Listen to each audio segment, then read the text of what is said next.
창세기 강의 188번째 찬양함으로 시작합니다. 찬송가 270장입니다. 힘있게 가사를 생각하면서 찬양합니다. 둘셋 변찮는 주님의 사랑과 거룩한 보혈의 공로를 우리 다 찬양을 합시다.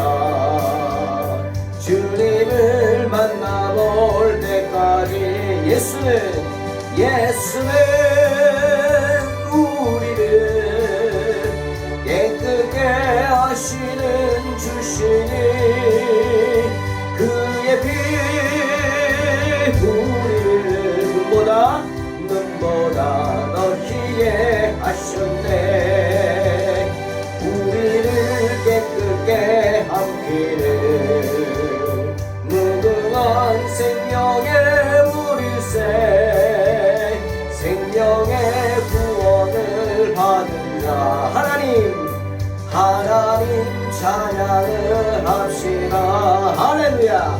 예수는 우리를 깨끗게 하시는 주시니 주의 피 우리를 눈보다 더 희게 하셨네.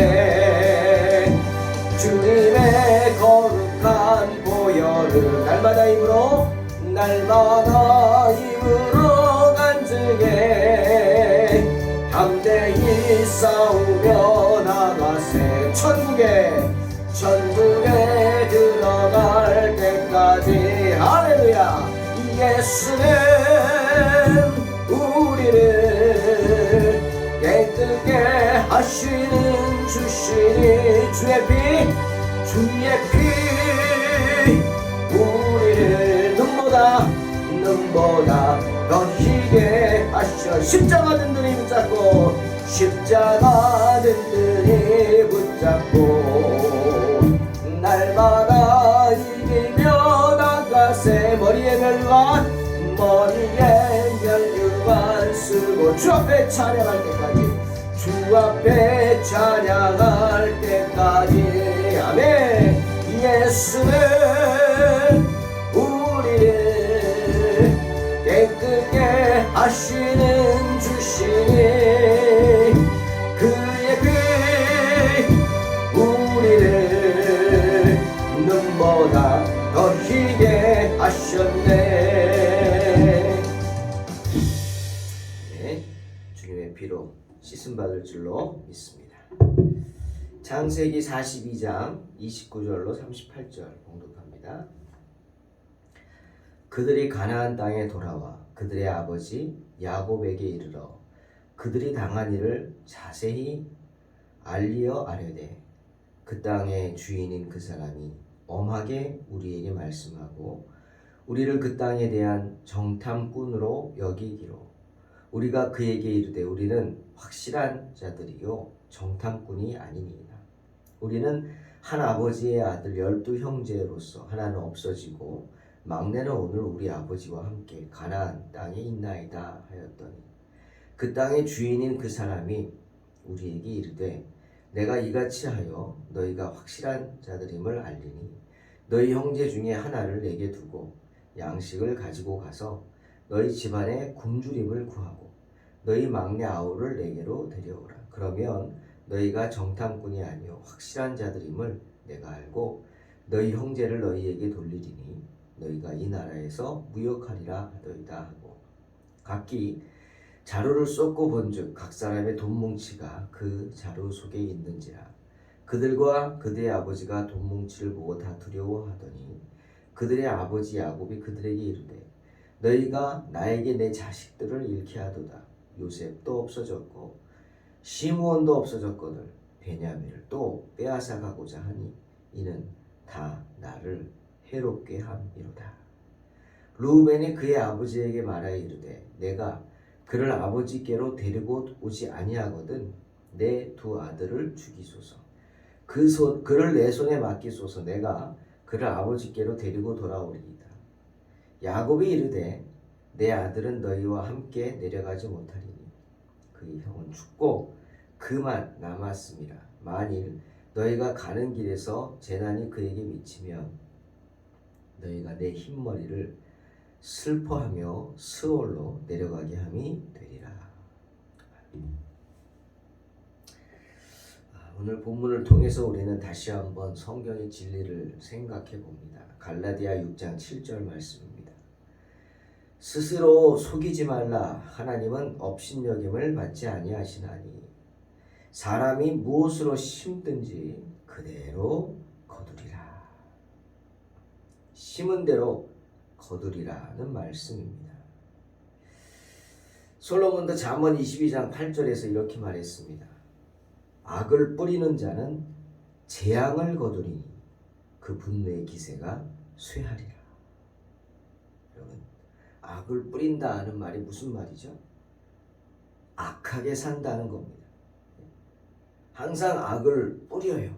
악한 생각을 품고 누군가를 악하게 대하고 그래서 부당하게 이득을 취한다는 거죠.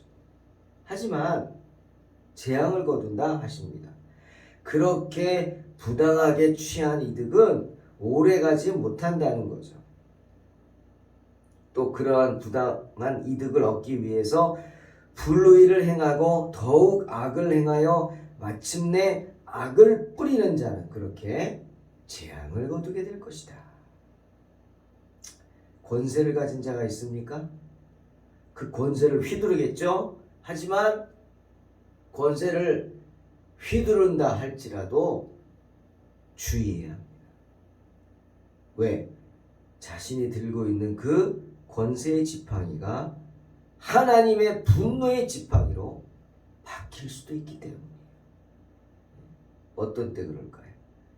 자기가 가진 권세를 가지고 분별력을 가지고 하지 않고 또 공공의 복리를 생각하며 다스리지 않는다면 그리고 자기 이익만 생각한 채 자기 자신만을 위해서 권세를 휘두른다면 자기 혈기만 부린다면 그런 권세는 오래가지 못한다는 거죠.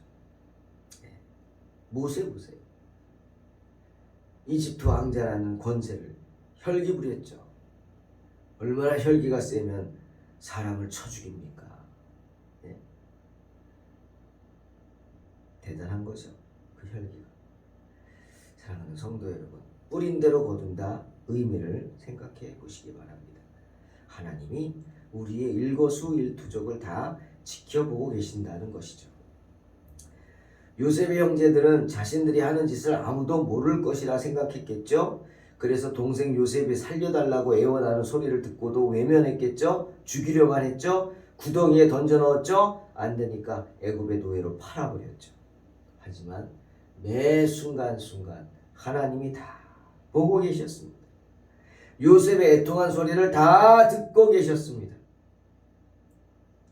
야곱의 그 아들들이 동생 요셉에게 하는 짓을 하나도 빠짐없이 다 보고 계셨습니다. 그리고 지금 20년이라는 세월이 지났지만 그들은 여전히 고통 가운데 있죠. 저는 그런 생각합니다. 그들이 왜 20년이라는 시간은 약이라 그러잖아요, 우리가.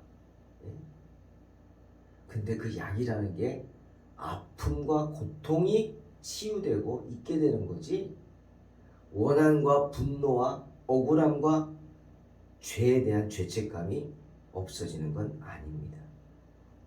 자, 요셉의 아들들이 20년이란 세월이 지났지만 여전히 고통 가운데 있었던 이유, 저는 두 가지라고 생각합니다. 하나는 그들이 양심의 가책을 느꼈기 때문에.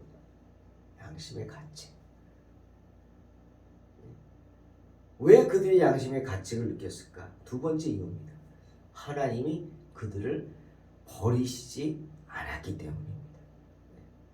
참 역설적인 얘기입니다. 여러분, 우리가 아프다는 건 무슨 뜻이에요? 살아있다는 거죠. 내가 살아있으니까 아픈 겁니다, 여러분. 죽으면 아픔도 못 느낍니다. 그 뜨거운 불로 태워도요, 몰라요. 못 느끼죠. 아픔, 고통. 또 여러분, 고난을 느끼십니까? 예. 고난을 겪고 어떻게 하면 이겨낼 방도를 고민하고 있습니까? 그렇다면 이것은 역설적으로 하나님께 소망을 품고 있다는 겁니다. 그렇죠? 소망이 없다면 그것이 고난일 줄도 모르고 하나님이 내게 주신 고난이라고 생각도 못하고 절망하게 되지 않겠습니까? 그렇죠? 그러고 죽어갈 거예요. 하나님께서 야곱의 아들들에게 여전히 소망을 품고 계셨기 때문에 그들은 자신들이 저지른 죄를 생각하면서 양심의 가책을 느끼고 있었던 것이 아닙니까? 그리고 고난을 당하자 즉시로 그때의 일을 생각하면서 회개하는 것입니다. 하나님의 사랑이 그들과 함께하지 않았다면 이런 일은 생각하기도 어렵죠. 때문에 루벤을 비롯한 야곱의 다른 아들들이 애굽에서 첩자로 몰리자마자 모두 동일하게 양심의 가책을 느끼는 거예요. 자기 동생 요셉에게 못된 짓을 한 벌을 당하고 있다. 루벤이 고백하자. 다른 형제들이 그것을 느끼잖아. 잠언 11장에서 솔로몬은 의인에 대한 보상과 악인에 대한 보상을 말씀하시죠. 잠언 11장 18절에서 악인의 싹은 허무하되 공의를 뿌린 자의 상은 확실하다 말씀하십니다. 악인의 싹은 허무하다. 예.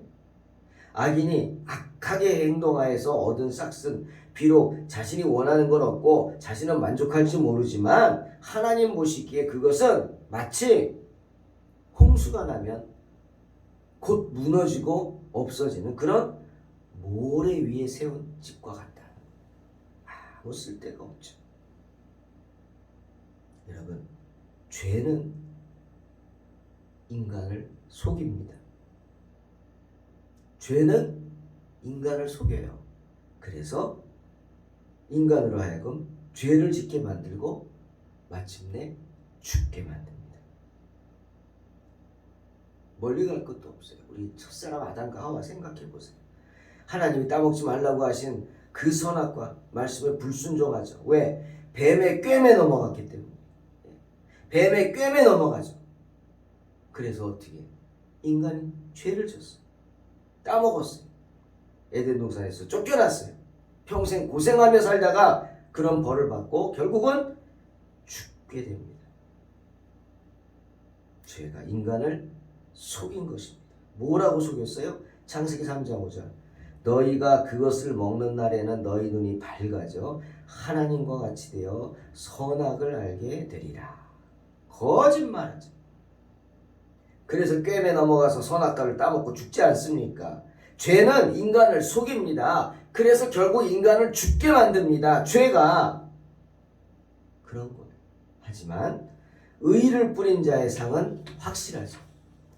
요한복음 5장 19절. 선한 일을 행한 자는 생명의 부활로, 악한 일을 행한 자는 심판의 부활로 나오리라. 이것이 영원한 진리입니다. 그만큼 의를 행한 자의 상급은 확실하다는 것. 자, 요셉의 형제들 얘기를 합니다. 비록 애굽에서는 동생 요셉의 배려로 풀려났습니다. 자신들이 지은 죄로 인해서, 자신들이 뿌린 악으로 인해서 결국 재앙을 당하기 시작하는 겁니다. 이것은 시작이었어요. 비록 20년이라는 시간이 지났지만 그들이 지은 죄에 대한 싹은 치루어야만 하는 것이었어요. 반드시. 불안감에 도망치듯 애굽에서 풀려나 고향으로 도망했지만 자기들은 살았습니까? 하지만 형제 시몬은 어떻게 됐어요? 그들의 생각이 감옥에서 온갖 고난 속에 죽어가고 있다 이렇게 생각했겠죠. 첩자로 몰려서. 그런 모습으로 아비 야곱을 만나서 형제들은 자신들이 애굽에서 당한 일들을 다 고합니다. 그리고 왜 시므온을 두고 올 수밖에 없었던지, 그리고 이제는 애굽의 총리가 원하는 대로 해야 합니다. 막내 동생 베냐민을 데리고 오라 그랬어요. 애굽으로 데리고 가야 합니다. 그래야 오해가 풀리고 시므온이 살고 우리가 삽니다. 하지만 그 말을 들은 아비 야곱의 마음이 어땠을까? 그로 인해서 야곱의 아들들이 큰 어려움을 겪긴 했지만 야곱 역시 큰 어려움을 겪지 않았을까요? 큰 걱정에 빠졌죠. 그래서 단식하지 않습니까? 뭐라고요? 너희가 나에게 내 자식들을 잃게 하는구나. 요셉도 없어졌고 시므온도 없어졌는데 이젠 또 베냐민을 뺏어가고자 하느냐? 너희는 다 나를 해롭게 하는 자다.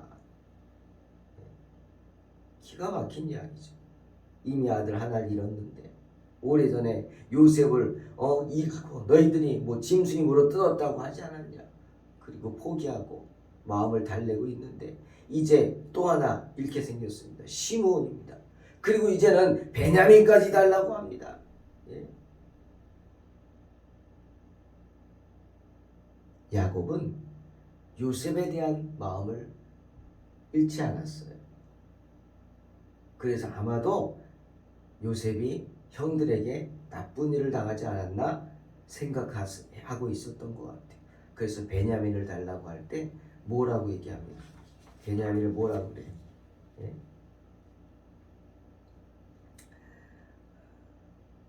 그의 동생. 예? 누구예요? 요셉이죠. 그의 형은 죽고 그만 남았는데 그도 달라 그러냐? 이게 야곱의 책망이었습니다. 요셉을 잊지 않았다는 거죠. 아마 베냐민을 달라고 하는 아들들을 보면서 요셉은 순간 이런 생각이 들었을 거예요. 아, 그렇구나. 사람이 무엇으로 심든지 그대로 거두는 거구나. 자기가 지은 죄가 생각났겠죠. 자기 아들들에게 했던 상처, 주었던 상처가 생각났을 거예요. 어떤 거예요? 여러분, 야곱의 아들들은 다 상처, 깊은 상처를 갖고 있었어요. 특히 아비에 대한 불신. 여러분, 자녀라면 아비를 어떻게 생각해요? 아비는 자기들이 어려운 일이 생기면 자기 몸을 생각하지 않고 우리를 구해주는 사람이다. 그렇게 생각하죠. 부모는 나를 위해 자신들을 희생하는 존재다.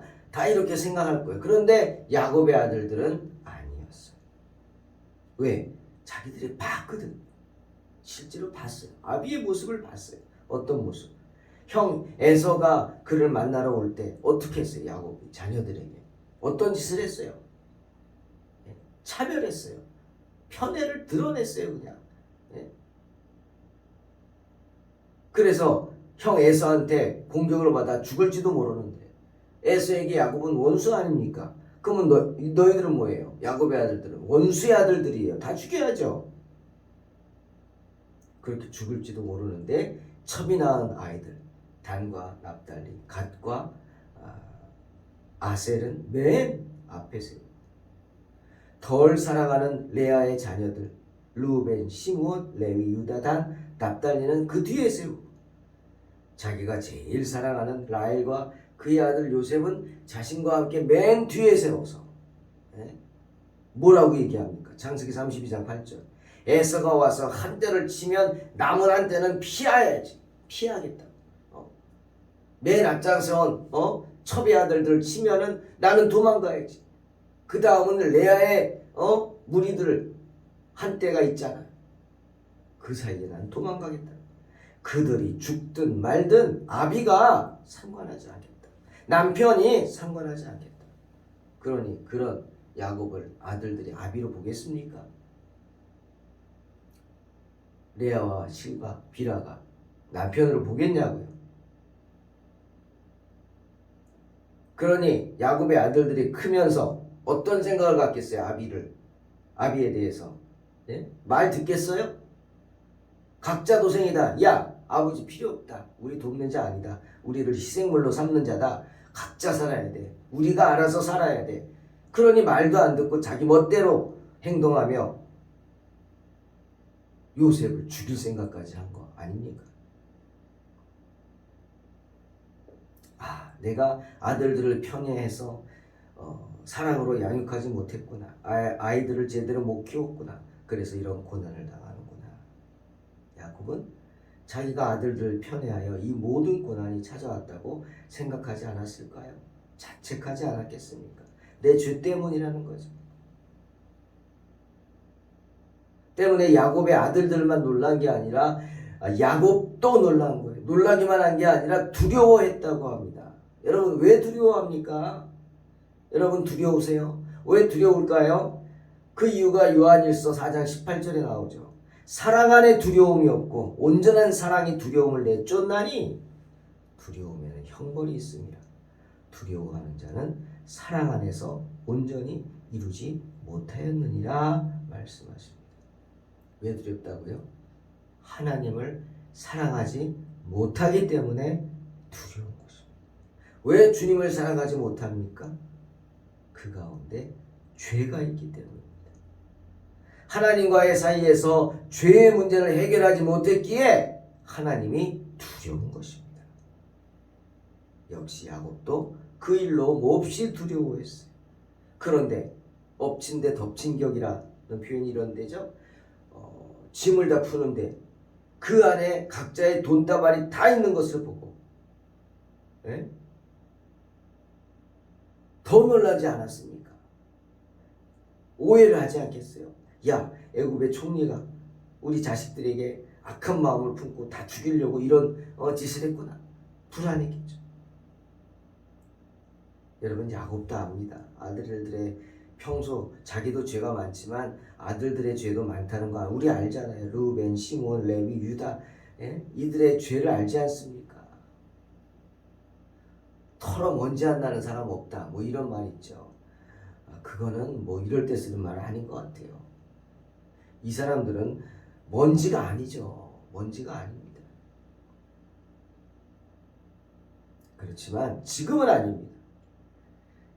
지금 아들들이 곡식값을 자기가 다시 훔쳐서 가지고 올 정도로 멍청하진 않다는 걸 알아요.